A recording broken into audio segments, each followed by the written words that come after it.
이튿날 새벽, 희미한 빛이 검푸른 바다 위로 번지기 시작했다. 밤새 파도를 가르던 검은 전선의 돛대에도 붉은 햇살이 걸렸다.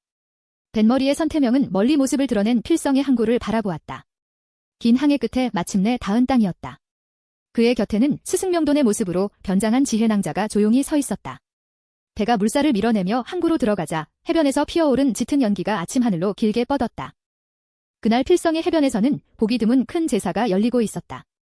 수천 명의 백성이 모래밭에 9줄로 질서 있게 앉아 있었고 줄마다 바다의 신해왕에게 바칠 검은 황소들이 놓여 있었다.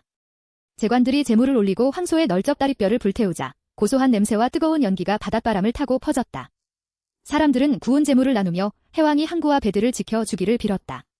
북소리와 파도소리, 수많은 사람의 기도가 한데 뒤섞여 해변 전체가 거대한 제단처럼 보였다. 검은 전선은 천천히 돛을 내렸다. 선원들은 도천을 접고 밧줄을 당겨 배를 단단히 묶었다. 태명은 흔들리는 발판을 지나 모래 위에 첫 발을 디뎠다. 이곳에 온 목적을 떠올리자 가슴이 무거워졌다. 오래도록 행방을 알 수 없었던 아버지 오지수의 소식을 찾아야 했다. 그가 어디에 있는지, 어떤 운명을 맞았는지 알아내려면 수많은 전장을 누빈 노장 노현을 만나야 했다. 앞서 걷던 지혜낭자가 태명을 돌아보았다. 겉모습은 늙은 스승명돈이었지만 눈빛만큼은 밝고 굳셌다. 지혜낭자는 태명에게 이제 기가 죽을 때가 아니라고 일러주었다. 그리고 노현은 거짓으로 사람을 속일 리가 아니니 아버지의 소식을 있는 그대로 물으라고 했다. 태명은 잠시 입술을 깨물었다. 낯선 고을에 이름난 어른 앞에서 무슨 말부터 꺼내야 할지 자신이 없었다.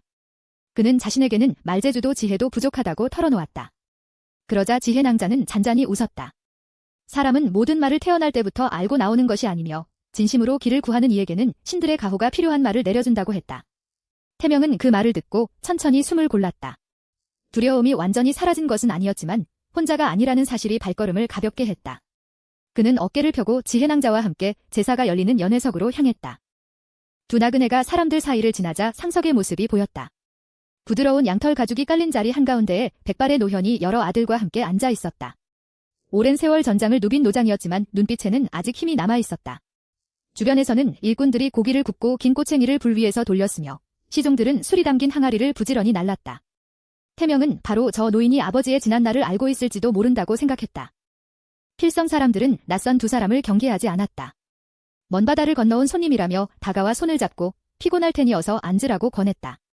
그 중에서도 노현의 아들 비시달이 가장 먼저 달려왔다. 그는 두 나그네를 따뜻하게 맞이한 뒤 모래 위에 깔린 양털 자리로 안내했다. 그리고 아버지 노현의 곁에 나란히 앉도록 자리를 내주었다. 태명은 뜻밖의 환대에 긴장을 조금 내려놓고 공손히 고개를 숙였다. 비시달은 갓 구운 소의 내장과 고기를 두 사람 앞에 놓았다. 이어 향긋한 포도주를 황금잔에 가득 따라 먼저 지혜낭자에게 건넸다.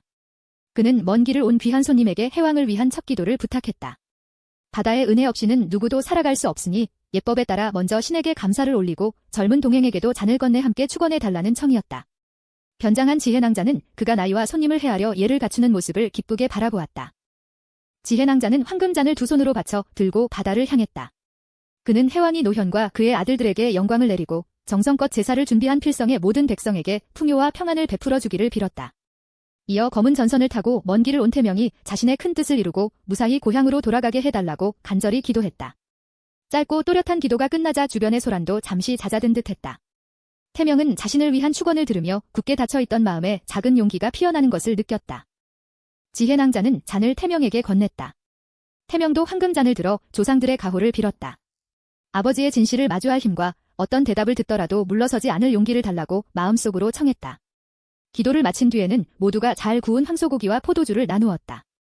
따뜻한 음식이 빈속을 채우자 긴 항해로 굳었던 몸이 풀렸다. 태명은 비시달과 필성 사람들의 웃음속에서 낯선 땅의 온기를 느꼈고 지혜낭자는 말없이 그의 곁을 지켰다. 해가 조금 더 높이 오르자 연회는 한층 무르익었다. 잔이 오가고 웃음소리가 커졌지만 태명의 시선은 줄곧 노현에게 머물렀다. 마침내 늙은 노장이 손에 든 잔을 내려놓았다. 그는 천천히 긴 수염을 쓸어내린 뒤 두 나그네를 바라보았다. 떠들썩하던 주변 사람들도 하나둘 목소리를 낮췄다. 노현의 눈에는 오랜 전쟁과 수많은 이별을 지나온 사람만이 지닌 깊은 그늘이 서려 있었다. 태명은 두 손을 무릎 위에 모으고 대답을 기다렸다. 아버지 오지수의 이름을 꺼내기도 전에 심장이 세차게 뛰었다. 노현은 그런 태명의 얼굴에서 오래전 한전우의 모습을 알아본 듯 잠시 눈을 감았다가 다시 떴다. 그리고 낮고 위험 있는 목소리로 그 시절의 이야기는 길고도 험하다고 말했다. 바닷바람이 제단의 마지막 연기를 걷어내고 황금잔 위로 아침 햇빛이 반짝였다. 모두의 시선이 노현에게 모인 가운데 늙은 영웅은 마침내 파란만장한 옛 이야기의 첫 문을 열었다.